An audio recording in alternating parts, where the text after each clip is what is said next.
નમસ્કાર દર્શક મિત્રો, શિનોર સમાચારમાં આપનું સ્વાગત છે। હું છું મેઘા અગ્રાવત અને જોઈએ આજના સમાચાર। બોડેલી તાલુકાના બાંગાપુરા ગામે સસ્તા અનાજના કાળા કારોબાર સામે અવાજ ઉઠાવનાર યુવાન પર હુમલો કરાતા પોલીસ કાફલો ઘટનાસ્થળે પહોંચી કાયદેસરની કાર્યવાહી હાથ ધરી છે। બોડેલી તાલુકાના બાંગાપુરા ગામમાં કાળા અનાજના કારોબારના કથિત કેસમાં ચોંકાવનારો વળાંક આવ્યો છે। ગામના સસ્તા અનાજના સંચાલક તથા તેના મળતિયાઓએ કથિત રીતે અનાજનો કાળો વેપાર કરી રહેલા સમયે ગામના જાગૃત યુવાનોને રેડ કરી અટકાવ્યો હતો। આ ઘટનાની રીસ રાખી યુવાન પર ગંભીર હુમલો કરવામાં આવ્યો હતો। હુમલામાં યુવકને ગંભીર ઇજાઓ પહોંચતા તાત્કાલિક બોડેલીના સામૂહિક આરોગ્ય કેન્દ્રમાં ખસેડવામાં આવ્યો છે। પોલીસે ઘટના સ્થળે પહોંચી પ્રાથમિક તપાસ શરૂ કરી છે। સસ્તા અનાજ સંચાલક વિરુદ્ધ હાલ પુરવઠા વિભાગે તપાસ શરૂ કરી છે, જો કે હજુ સુધી પોલીસ ફરિયાદ નોંધાઈ નથી। રિપોર્ટર વિરેન્દ્રસિંહ દેસાઈ, સિનોર સમાચાર ન્યૂઝ, બોડેલી, છોટાઉદેપુર। 2 નંબરનું અનાજ કરવા માટે ટ્રેક્ટર ભર્યું હતું। તે ઘડીએ જાગૃત નાગરિક અમિતભાઈ તેમજ અમે સ્થળ પર આવી પહોંચી ગયા હતા અને એનો વિડીયો બી અમારી કને છે, એના પુરાવા બી છે। એટલે એ લોકો તાત્કાલિક જે ધોરણે મામલતદાર સાહેબને રજૂઆત કરી, મામલતદાર સાહેબ ફોન નતો ઉઠાવ્યો, ભાઈ એમના સ્ટાફને ફોન કર્યો, એમના સ્ટાફ આવ્યા ને અમારા બીટ જમાદાર ઉમેશભાઈ આવ્યા। જે ઘડીએ જે ઉમેશભાઈ આવ્યા તે ઘડીએ લોકો ખરેખર ત્યાંથી સ્થળ છોડી ભાગી ગયેલા, એમના ફોન સ્વિચ ઓફ કરી દીધેલા। પછી જો એવા ખરેખર દૂધે ધોયેલા હોય તો પછી તમે ચોર નથી તો તમે ભાગી કયા આધારે ગયા? એટલે ભાગી ગયા એટલે સરકારે મામલતદાર સાહેબ શ્રી પાછા સીલ માર્યા। સવારે બધું એના પંચકાશ માટે જાતે મામલતદાર સાહેબ આવ્યા, પોલીસની ટીમ આવી અને એના માટે કાર્યવાહી ચાલુ કરી અને ખરેખર એ જથ્થો ખરેખર જે સરકારી બેગોમાં હતી એને ટ્રાન્સફર કરી યુરિયાની થેલી અને દાળની થેલીઓમાં એવા માલ ભરેલો હતો।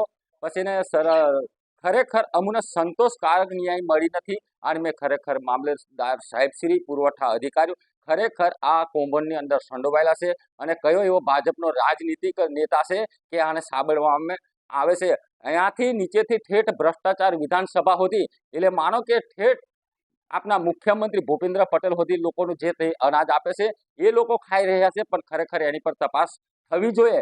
કાલે રોનકભાઈએ ચોખ્ખું જ કીધું કે એક વડોદરાના પ્રવક્તા એવું બોલે, સંજય દેસાઈ, કે તમે 50 કિલો અનાજ ગરીબોને આલે છે પણ ગરીબો લઈ નહીં જતા, ગરીબો 30 કિલો લઈ જાય ને 20 કિલો।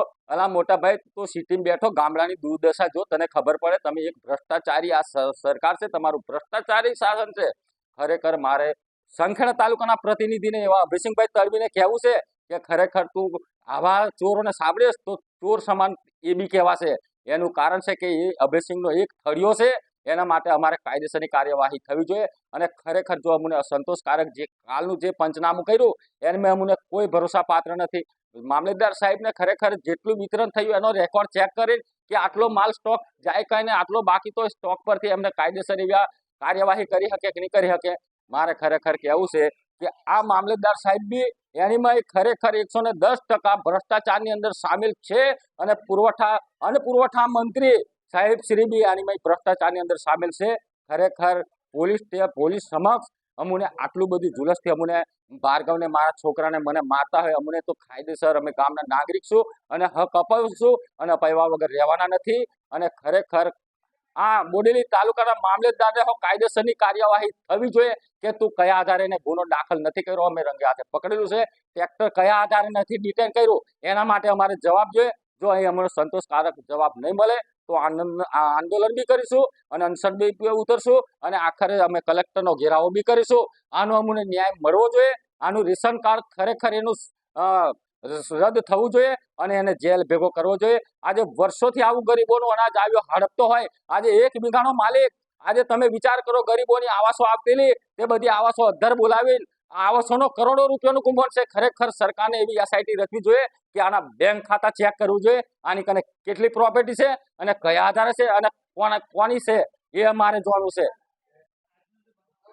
હા, બનાવ એવો બન્યો કે કાલે સાહેબે એવું કીધું કે અમારા કોઈ બી સ્ટાફમાંથી અધિકારી આવશે અને એને વિતરણ એની સમક્ષ થશે અને અમને કીધું કે તમને આ વેકવામથી વાંધો છે? મેં કમ ના, એના માટે અમે 2 પંચો સહી કરી, એના માટે અમે તપાસમાં ગયા કે કોઈ અધિકારી આવ્યો કે નથી, તમે કમ અધિકારી બોલાવો। ગઈકાલે જે ઘટના બની હતી બાંગાપુરા સસ્તા અનાજની દુકાન ઉપર, તો મામલતદાર સાહેબ દ્વારા જે એમની ટીમ દ્વારા છે એ દુકાનને સીલ કરવામાં આવી હતી અને એ લોકોનો જે પ્રોસેસ હતો એ બધો જે પૂર્ણ રીતે પ્રોસેસ પતાયો અને પછી જથ્થો પણ ગણતરી કરવામાં આવી હતી અને પછી એવું નક્કી થયું હતું કે પંચોની સમક્ષ અને કોઈ અધિકારીની સમક્ષ માલ વિતરણ આપવામાં આવશે અને આજ સવારમાં જ છે લગભગ 7:30 વાગ્યાની આજુબાજુ માલ વિતરણ ચાલુ થઈ ગયું હતું. એટલે ખાલી અમારા ભાઈ લોકો અને જીવનભાઈ છે, પછી ઉમંગભાઈ છે, એ લોકો સ્થળ ઉપર જઈને ખાલી તપાસ કરી જોવા માટે ગયા. તો પેલા જિલ્લા પંચાયતના સદસ્ય હસમુખભાઈ અને એમના છોકરા દેવરાજકુમાર, જે હાલમાં સરપંચમાં છે, બીજા એમના નાના છોકરા રાજકુમાર, પછી બીજા એક સભ્ય છે પ્રવીણભાઈ, પછી પપ્પુભાઈ કરીને છે, પછી કનુભાઈ કરીને છે, અને સાથે 30 થી 40 માણસોનું ટોળું એ સીધો હુમલો કર્યો અને છે ગુંડા માર માર્યો છે અને ફ્રેક્ચર પણ હોઈ શકે એવી આશંકા છે.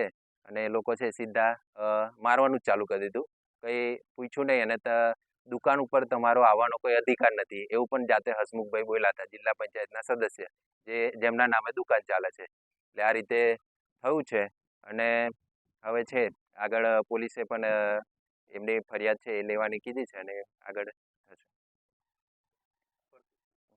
અને છે 108 દ્વારા છે અમે મારા ભાઈ લોકો અને બીજા જે ઇજાગ્રસ્ત લોકો છે એમને 108 દ્વારા છે બોડેલી દવાખાનાની અંદર લાવ્યા છે, સરકારી હોસ્પિટલના, અને અમે લોકોએ છે પોલીસ ફરિયાદ છે આપવાની તાજવીજ કરી છે.